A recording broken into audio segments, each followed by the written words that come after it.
AI દ્વારા નિર્મિત સામગ્રી માટે વપરાશકર્તાની મંજૂરી ફરજિયાત. કેન્દ્રીય મંત્રી અશ્વિની વૈષ્ણવે પારદર્શિતા પર મૂક્યો ભાર.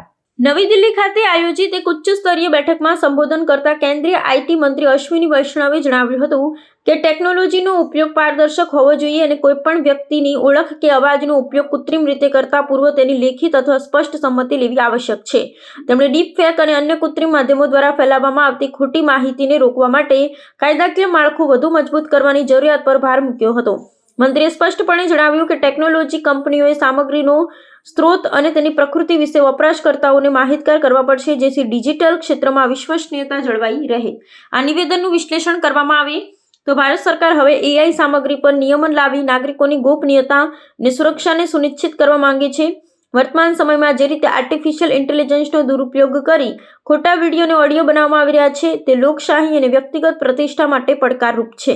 સંમતિના સિદ્ધાંત દ્વારા સરકાર ટેકનોલોજી કંપનીઓની જવાબદારી નક્કી કરવા માંગે છે. આ આદેશ માત્ર સોશિયલ મીડિયા પ્લેટફોર્મ જ નહીં પરંતુ એઆઈ મોડલ્સ વિકસાવતી તમામ સંસ્થાઓને પણ લાગુ પડી છે, જેનો ઉદ્દેશ્ય પારદર્શિતા લાવવાનો અને માહિતીના દુરુપયોગને અટકાવવાનો છે. Therefore, the time has come when the platforms must take responsibility for the content which is hosted by them. There has to be a user content for all the synthetically generated, user consent for all the synthetically generated content.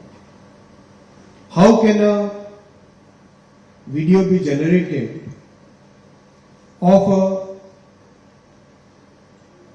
big news anchor, a famous news anchor, where the news anchor is in that synthetically generated video trying to advertise for some medicine? That's just not done.